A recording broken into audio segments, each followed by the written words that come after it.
तुम्हें शर्म नहीं आती झूठ बोलते हुए? अभी जब से मुफ्ती अब्दुल रहीम साहब का बयान चला है, उसके बाद एक बच्ची का नाम पेश कर दो। कभी कह रहे हैं यतीम बच्चियां थी, उनके नाम नहीं थे। सारी यतीम बच्चियों के बाप के नाम नहीं होते क्या? या उनका बाप पैदा होने से पहले मर गया था? झूठ बोले। और अगर शहीद हुई हैं, कत्ल हुई हैं, उनका कत्ल खुदा की कसम मौलवी अब्दुल अजीज के कंधों पर है। तुमने क्यों छोटी बच्चियों को फौज के मुकाबले में लाके खड़ा किया है? मुझे बताओ, मैं आप लोगों को तरगीब दूं कि फौज से लड़ना है, आर्मी से लड़ना है, और बम पकड़ा दूं और आपको फौज के मुकाबले में लाके खड़ा कर दूं, फौज आप सबको ढूंढ दे, आपके मां बाप मेरा गरिमान पकड़ेंगे कि नहीं पकड़ेंगे? मुफ्ती साहब, आपने इनको गलत गाइड किया था, इनके कत्ल के जिम्मेदार कौन हो? आप हो। अगर ये बच्चियां जामिया हफ्सा में शहीद हुई हैं, मुफ्ती अब्दुल रहीम ने तो मौलाना अब्दुल अजीज को बचाया है कि शहीद नहीं हुई। अगर हुई हैं तो इन बच्चियों का कातिल फौज भी है और इन बच्चियों के कातिल मौलाना अब्दुल अजीज साहब भी हैं। उससे भी सवाल होगा कि हमने अपनी बच्चियों को मदरसे में पढ़ने के लिए भेजा था, तुमने फौज के मुकाबले में लाके। जिहाद के लड़कियों से होता है या मुजाहिदीन से होता है? खिलाफत कायम करने के लिए आप लड़कियों को मैदान में लेकर आए हो, फौज से लड़ने के लिए? तुम्हें शर्म नहीं आती? और खुद बेशर्म बुर्का पहन के भागा है वहां से। भाई को शहीद करवा दिया, मां को शहीद करवा दिया, और बकौल इसके सैकड़ों बच्चियों को शहीद करवा दिया। तो तू क्यों जिंदा घूम रहा है? फिर अब तुझे भी तो शहीद हो जाना चाहिए था। मेरा ये लबो लहजा ना होता अगर मुफ्ती अब्दुल रहीम के खिलाफ ये ना बोलता। मेरे खिलाफ बोले 100 दफा बोले, हम नमक हलाल है नमक हराम नहीं हम अल्हम्दुलिल्लाह। मुझे भी धमकियां दे रहे हैं, ये कर देंगे। कर दो यार, जब मरना होगा मर जाएंगे हम। अगर जो बुज़दिल होता तो मैं इस तरह हक बयान ना करता। हमें फौज से कम खतरा है इनकी तरफ। इन्होंने मौलाना अब्दुल अजीज साहब ने नहीं, लेकिन इन्हीं जैसे लोगों ने हसन जान को शहीद कर दिया। तो मैं और आप किस खेती मूली है? इतने बड़े आलिम को आज हमारे साथी बैठे हुए थे, मुफ्ती साहब आपने जो जामिया हफ्सा के खिलाफ बयान दिया है, अब आपकी जान बिल्कुल गैर महफूज है। अगर हम बुज़दिल होते तो मैं ये बयान ना देता, क्योंकि हमें अब मौत का खतरा ज्यादा हो गया है। ये फौज के खिलाफ मिसाइल चला सकते हैं, तो हम और आप किस खेती मूली है भाई? मेरी और आपकी क्या 2 टके की हैसियत है? ये तो किसी भी वक्त उड़ा देंगे हमें। हम बुज़दिल होते ही हक बयान ना करते। बुज़दिल तुम हो तो जामिया हफ्सा की बच्चियों को फौज के मुकाबले में लाए, उनको शहीद करवाया, बकौल तुम्हारे। मां को तो तुमने शहीद करवाया, भाई को भी शहीद करवाया, तुम बुर्का पहन के क्यों भागे थे वहां से? असल लहजा ये मुफ्ती अब्दुल रहीम का तो बड़ा तहम्मुल है, बड़े मीठे मीठे अंदाज से बयान कर रहे हैं। असल लहजा तो ये होना चाहिए जो मेरा लहजा है। उसका तो ज़र्फ है मुफ्ती अब्दुल रहीम साहब का कि इतने ताबड़तोड़ हमले उनके खिलाफ हो रहे हैं और एक लफ्ज गैर शाइस्ता उनकी जबान से नहीं निकला अब तक। तहम्मुल से, बुर्दबारी से बयान कर रहे हैं, उनके अदब एहतराम के साथ। असल लहजा ये होना चाहिए जो मेरा लहजा है कि अगर बच्चियां शहीद हुई थी तो उन बच्चियों के कत्ल के जिम्मेदार कौन है? अब्दुल अजीज है। इस बयान को चलाना, इसको रोकना नहीं है, बता रहा हूं मैं। ऐसी की तैसी भाई बहुत सुन लिया, एक हफ्ते से दिमाग खा गए यार ये लोग। एक हफ्ता हो गया, मुसलसल मैसेजेस आ रहे हैं, मैसेज पे गालियां आ रही हैं। कभी कोई कह रहा है यतीम बच्चियां थी। मैंने कहा यतीमों को अलग करके मारा है क्या? और यतीम बच्चियों के बाप के नाम नहीं होते क्या? यतीम बच्चियों की मां नहीं होती? यतीम बच्चियों के घरों के एड्रेस नहीं होते क्या? इसको पता है कि अगर ये राज फाश हो गया ना तो मुझे लोग डंडा देंगे।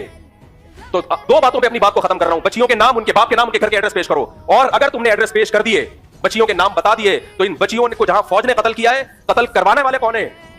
तुम हो। समझ रहे हो? क्योंकि तुम्हारे खुतूत मैंने खुद पढ़े हैं अपनी आंखों से, जिसमें लिखा हुआ था कि हमने जामिया हफ्सा में मिसाइल रखे, कलाशनकोफे रखी है फौज पे अटैक करने के लिए, और फिदाई हमले वाली बेटियां लड़कियां हमारे पास। तुम इन बच्चियों को फौज के खिलाफ लेकर आए हो मुसल्ला कार्रवाई के लिए। तो इन बच्चियों पे अगर फौज ने हमला किया है तो फौज जहां गलत है वहां इन बच्चियों के कत्ल के जिम्मेदार तुम भी हो। तुम्हें भी सजा मिलनी चाहिए। और मैं तो इस फौज पर भी उंगली उठाता हूं कि ये काम तो तुम्हारा था, मुफ्ती अब्दुल रहीम साहब का काम थोड़ी है ये।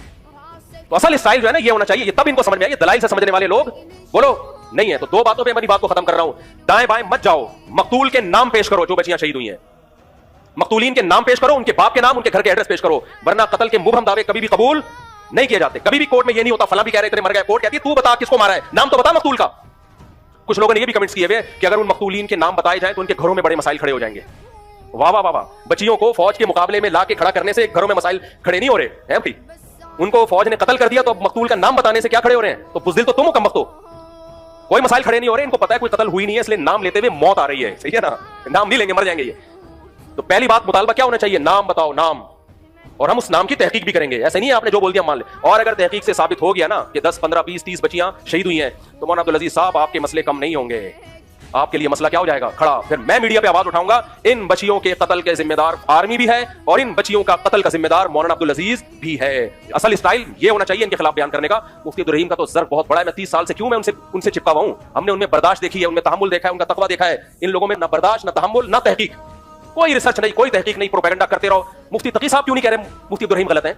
विफाकुल मदारिस के बड़े मौलाना दूसरे जो मौलाना क्या नाम है कारी हलीम जालंधरी साहब क्यों नहीं कह रहे कि मुफ्ती अब्दुल रहीम साहब गलत हैं? विज़ारत तालीम वाले मसले में भी तो उन्होंने इख्तिलाफ किया था ना, अब भी कहते ना गलत हैं। नहीं कह रहे हो। उनको पता है कि अगर हम इनको गलत कहेंगे तो कल क़यामत के दिन हमें जवाब देना पड़ेगा कि आप झूठ क्यों बोल रहे हैं। बड़े जितने हैं खामोश हैं, छोटे मोटे सारे आए हुए हैं मैदान में। अम्मार यासिर भी आया हुआ है और वो जो एक और मौलाना साहब है वो भी आए हुए हैं। भाई ये कौन है यार? इनकी क्या हैसियत है? अच्छे लोग होंगे, मैं किसी की बुराई नहीं कर रहा। इनके तर्जिए की 2 टके की हैसियत नहीं है। इनकी क्या हैसियत है? इनको क्या पता? कारी हलीम जालंधरी साहब है, मौलाना फजलुर रहमान साहब है, मुफ्ती तकी उस्मानी साहब है, बिनोरी टाउन के बड़े उलमा है, ये आए ना बयान में। लेकिन मुतालबा हमारा ये है कि कत्ल हुए तो नाम बताओ। तो मुफ्ती अब्दुल रहीम साहब का इसमें मौक़िफ़ उलमा से हट के नहीं है, वही मौक़िफ़ है जो दीगर उलमा का है। फर्क सिर्फ इतना है वो बोल पड़े हैं, बाकी बोल नहीं रहे। और बोले क्यों है? रियासत बचाने के लिए, फौज बचाने के लिए नहीं, ये खूब समझ लो। आर्मी बचाने के लिए नहीं, पाकिस्तान बचाने के लिए। आर्मी में लोग आएंगे जाएंगे, कोई आया कोई गया, तो वो इतने बेवकूफ नहीं है कि इंसानों की शख्सियतों पे मरना शुरू हो जाए भाई। वो स्टेट बचाने की फिक्र में ये कर रहे हैं, स्टेट, क्योंकि इसी बात को बुनियाद बनाकर अटैक हो रहा है आर्मी के ऊपर। तो इसलिए यही वाला स्टाइल मुनासिब है मेरा ख्याल।